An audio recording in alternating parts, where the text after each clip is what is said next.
আজকে দিদির সঙ্গে চলে গেছিলাম এই মিষ্টি ব্রাইডটাকে সাজাতে। সকাল সকাল বেরিয়ে পড়েছি, তখন ঘড়িতে 7টা বাজে, আর দিদি 6টার সময় ব্রাইডের বাড়িতে পৌঁছে গেছে। আর আমি এখানে লাইট আর ব্রাশটা নিয়ে যাচ্ছি।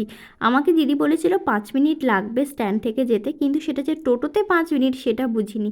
এই মন্দির খুঁজে খুঁজে তো আমি হেঁটেই চলেছি, ফাইনালি এসে পৌঁছেছি। দিদি বললো তোকে আমি তো বলেছিলাম টোটোতে 5 মিনিট, যাই হোক এসে তো পৌঁছেছি। আর এখানে ব্রাইডও রেডি হয়ে গেছে, মানে বসে পড়েছে ফাইনালি, কারণ অনেকটাই দেরি হয়ে গেছিলো। দিদি গেছিলো 6টা, সাড়ে ছটার দিকে, কিন্তু ব্রাইডের বসতে বসতেই 8:30 বেজে গেছিলো প্রায়। এখানে লাইট দিয়ে আমি একদম পুরো সেট আপ করে ফেলেছি, আর তার মধ্যেই কনেকে আবার 1-2বার উঠতেও হয়েছে নিয়মকানুনের জন্য। এখানে আমাদেরকে আবার ব্রেকফাস্টও দিয়েছে, আর আমাদের ব্যবহার ভীষণই ভালো। ব্রাইডও আমাদের খুবই মিষ্টি আর খুব হাসি খুশি। কী আর করবো, আমরা বসে বসে খেয়েই নিলাম ব্রেকফাস্টে। এখানে সব জিনিসপত্র গোছানো আছে, মানে চটজলদি যতটুকু করা যায় আর কি সেখানে, সেজন্য।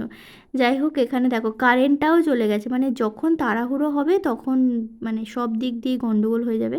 এখানে লাইট জেলে, ফোনের লাইট জেলেই এইভাবে মেকআপ চলছে। তারপরে কি দিদি এখানে আই মেকআপটাও শুরু করে দিয়েছে, আর এই আই মেকআপটা সত্যি আমার ভীষণই ভালো লাগে। মানে যার ওপরেই করা হয় মানে এত ভালো লাগে দেখতে। কনে এখানে ফাইনালি রেডি হয়ে গেছে, আর কনেরও মানে লুকটা খুব পছন্দ হয়েছে।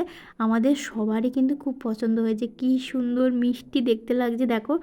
মুখটাও খুব মিষ্টি, আর দেখতেও সাজিয়েছে দিদি খুব ভালো। আর সব কিছু জুয়েলারিও ওকে খুব সুন্দর মানে মানিয়েছে। যাই হোক, তোমরা ফাইনাল লুকটা দেখে বলো যে কেমন দেখতে লাগছে। আর আমরা এখন বেরিয়ে পড়েছি মানে পার্লারের উদ্দেশ্যে, ওখানে গিয়ে আরও একটা ব্রাইড সাজানো আছে। তো আজকের মতো টাটা।